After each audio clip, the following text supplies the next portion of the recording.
Infirmière clinicienne. Ça prend soin des patients, ça peut être plusieurs choses comme gestionnaire de cas, infirmière en chef, assistante infirmière en chef. Il y a beaucoup de rôles. On a vraiment beaucoup de diversité d'emplois qu'on peut occuper. Saint-Léonard. Montréal. Divorcée. Et une sœur. Oh. La musique, la danse, la lecture, ensuite les recherches, puis j'aime bien travailler dans mes entreprises connexes. Mon père est chauffeur de taxi et ma mère est technicienne en loisirs et préposée aux bénéficiaires. Protestante, chrétienne. Oh non. Mauve. Dis riz sauce pois légumes.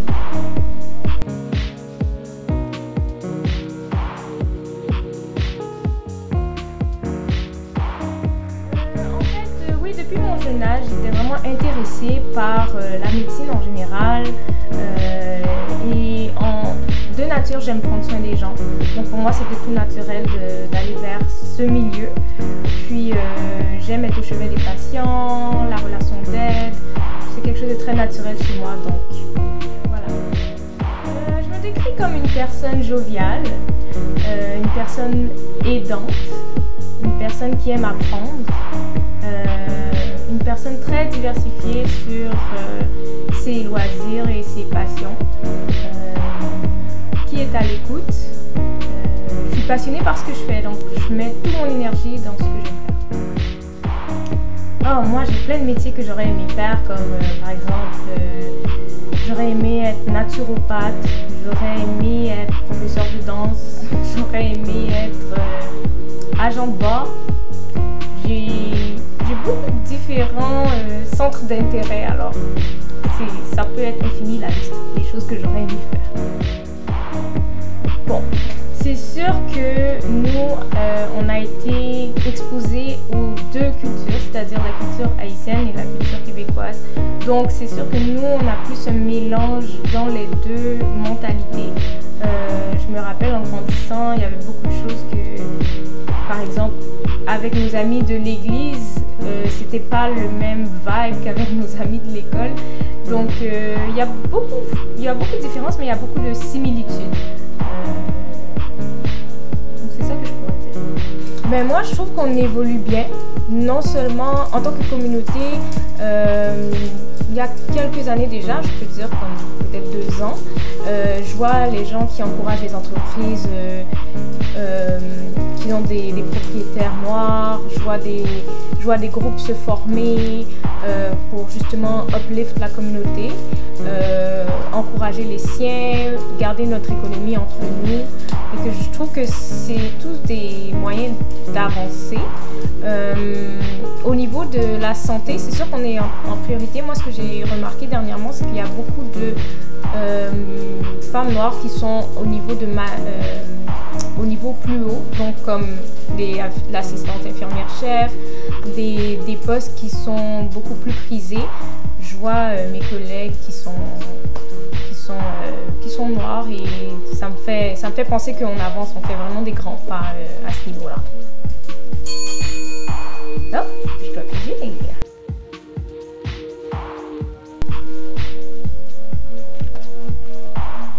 Oh, défi.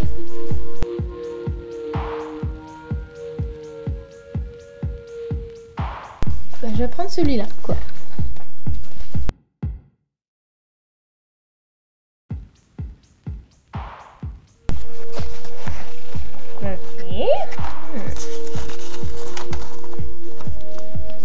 Chanter ABCD à l'envers, wow. Ok, bon.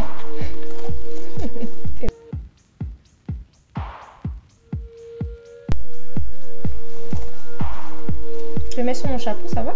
Voilà, comme ça.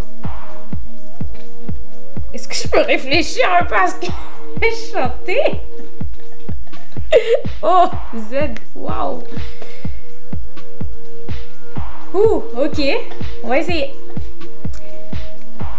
Z, Y, W, Y, U, V, T, S, R, Q, P, O, N, M, L, K. Oh non!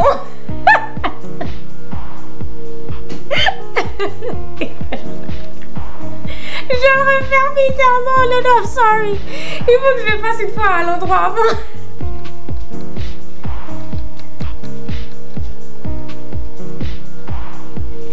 Ok. Z, Y, W, X, U, T, S, R, Q, P, O, N, M, L, K, J, I, H, G, F, E, D. Comment Mélodie va-t-il là? CBA.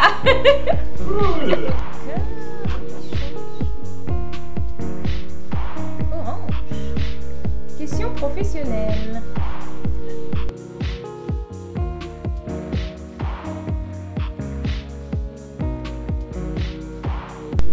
Le plus grand défi.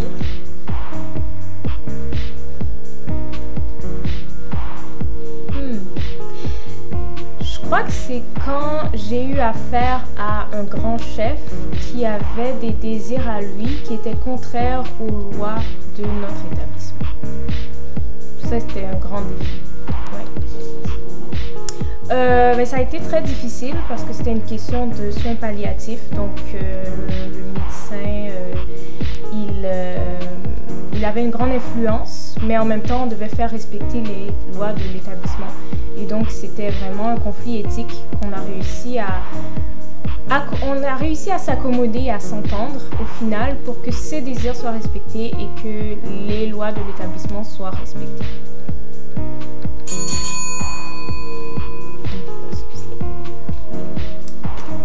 Culture générale. Oui, Patrick, Peter. Oui.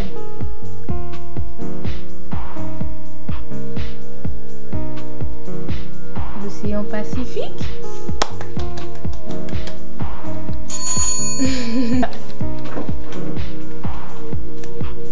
Oh, question osée.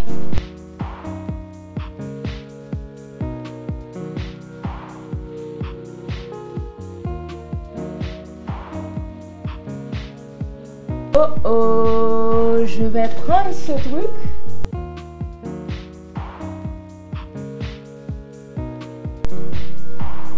Et voilà.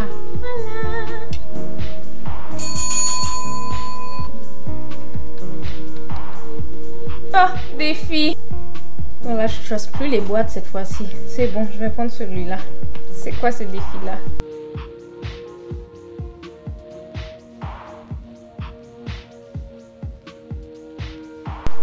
Donc, le titre du livre, c'est Dors bien, petit chevalier. Alors, ce soir, je suis très fatiguée. J'enlève mon casque et mon armure. Je me brosse les dents. Je fais pipi. Et j'enfile mon pyjama préféré. Bonne nuit, Groseille. Groseille, c'est le petit chat. Oh, une étoile est tombée sur mon lit. Je cache l'étoile sous mon oreiller. Bonne nuit, petite étoile. Elle me pique les oreilles. Alors je cache l'étoile sous mes draps. Elle me pique le bedon. Je vais chercher un clou et un marteau. Bang, bang, bang. Tiens, c'est mieux comme ça. L'étoile est accrochée au mur. Je me recouche. Voilà.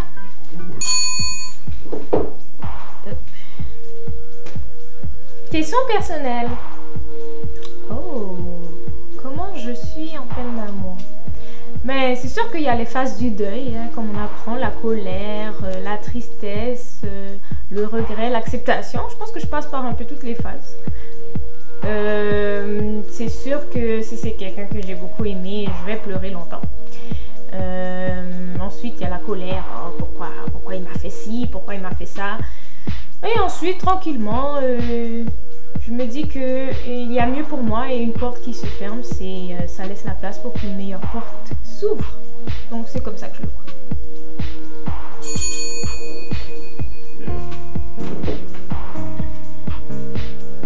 Question professionnelle. 5 ans. Il y a 5 ans de cela. Quel conseil j'aurais aimé recevoir? Que la théorie, c'est vraiment pas réflectif de qu'est-ce qu'on va voir sur le plancher. Parce que j'ai eu des grosses surprises en fait quand on arrive vraiment dans le milieu de travail. Donc j'aurais aimé le savoir avant au lieu de prendre la surprise. Puis aussi que normalement il y aura beaucoup de barrières pour vraiment au niveau organisationnel qui pourraient nous empêcher de faire les soins comme on voudrait les faire selon les livres qu'on a lus. Donc c'est les conseils que moi j'aurais voulu recevoir. Voilà. Ok. À ma journée du lendemain, je pense à si j'ai fermé toutes les portes, qu'elles soient, et je prie. Oh, YouTube. Du soir.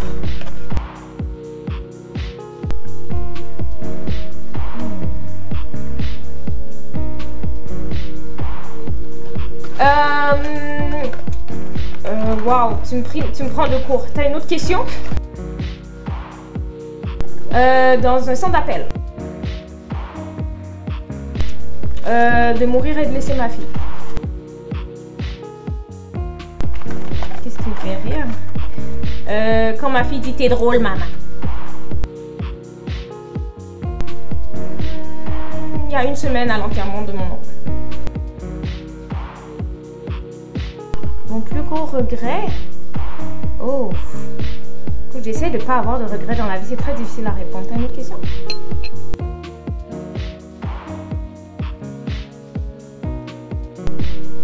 Oui, je suis quelqu'un de très attachant.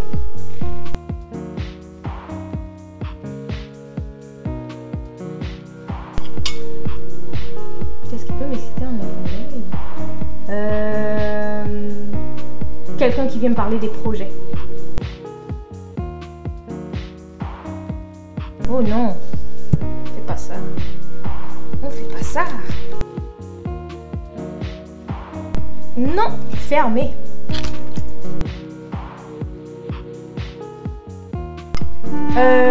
Ambitieux, intelligent, chrétien et qui a de bonnes valeurs familiales. Donc on a ici un thé camo vanille. Donc le thé camo vanille est un thé velouté délicat, un goût très somptueux.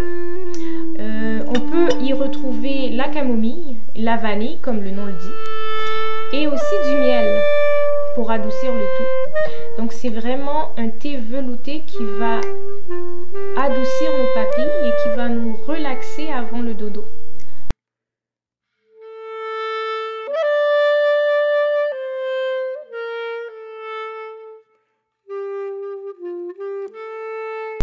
Oh non, non, pas du tout. Non, je pense que j'ai fait un très bon choix.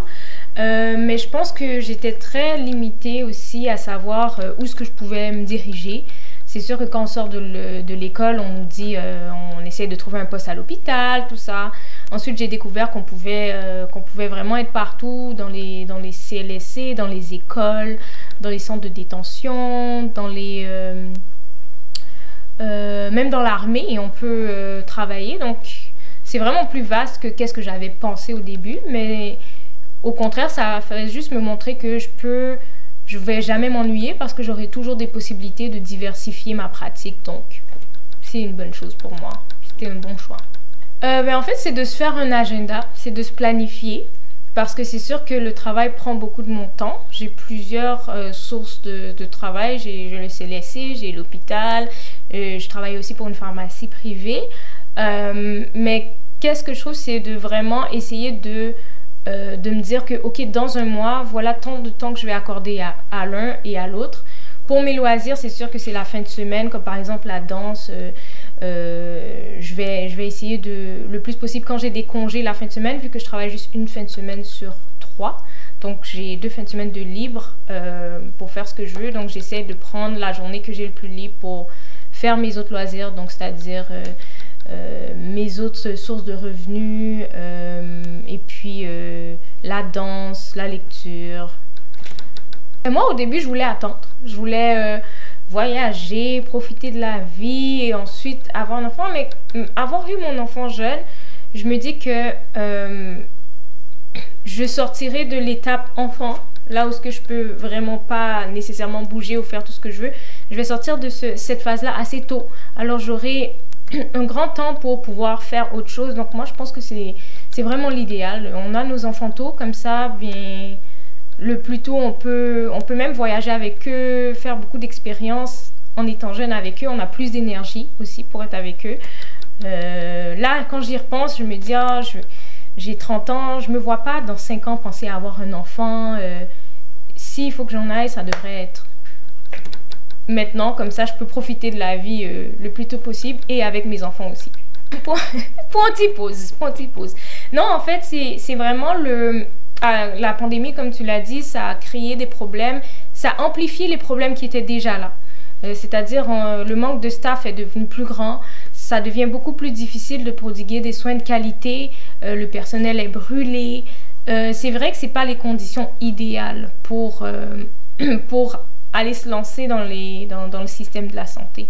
Je veux dire que ça s'est détérioré petit à petit, mais la COVID est venue accélérer la détérioration du système de santé en général. Donc oui, je dirais de reconsidérer parce que c'est pas vraiment les meilleures conditions en ce moment. Moi, je travaille pas dans un milieu qui a beaucoup de gens de notre communauté nécessairement, donc je pourrais pas vraiment comparer.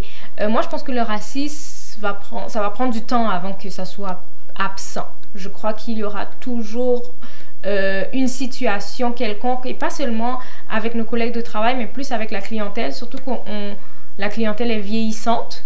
Donc c'est vraiment les personnes qui ont l'ancienne mentalité, qui ne sont pas nécessairement habituées de voir beaucoup de gens de la communauté autour d'eux, qui vont proférer des propos à caractère raciste. Donc je pense pas que ça va s'éradiquer en un moment. Je pense que ça va prendre du temps.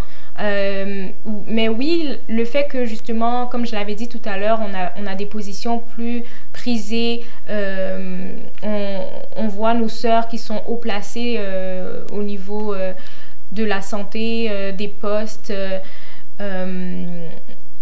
Ça va faire une différence parce que veux pas, c'est dur de faire de racisme quand on est beaucoup plus de notre communauté entre nous dans le milieu. Donc oui, ça va faire une différence, mais ça va vraiment être lentement et sûrement, j'imagine. Alors moi, j'ai vraiment aimé, j'étais pas... c'était un projet que Peter m'a inscrite. Merci Peter. Non, c'était une très bonne expérience, puis je veux dire que c'était un très beau concept parce que c'était pas juste... on n'a pas focusé sur la beauté seulement, c'était aussi les talents. Toutes les filles qui étaient là, elles étaient vraiment merveilleuses. J'ai fait des bonnes connaissances. On avait vraiment travaillé en équipe. On a eu du fun. Puis, je veux dire, on est sorti grandi de ça. Et si c'était à refaire, oui, je le referais. Moi, j'aime bien les concours. De loin, pas de proche. En fait, il y a Myrlande qui a le même nom que moi. Elle, je la suis sur les réseaux sociaux. Et je me rappelle justement, c'est dans Miss Haïti qu'elle avait dit qu'elle rêvait de faire un orphelinat et elle a accompli ce qu'elle avait dit. Donc, c'est vraiment une bonne chose. Donc, je la suis de loin. Emma aussi, je la suis de loin. On a eu des amis en commun, des connaissances communes. Donc, J'ai entendu parler d'elle en bien. Puis, je pense que c'est les deux que je suis vraiment le plus. Sinon, une femme battante, c'est une femme qui est capable de jongler avec plusieurs rôles. C'est une femme qui sait ce qu'elle veut. C'est une femme qui a la tête sur les épaules, qui sait où elle va, qui connaît ses faiblesses et qui connaît ses forces. Moi, c'est ça la définition d'une femme battante. C'est la femme qui va persévérer à tout prix pour atteindre son but. Ben, tout d'abord, de ne pas s'oublier, de prendre soin de soi parce que c'est pas les autres qui vont le faire nécessairement. Et puis, de jamais laisser passer le travail avant ou les enfants avant ou le mari avant et de s'oublier soi-même parce qu'il faut vraiment prendre soin de notre santé mentale.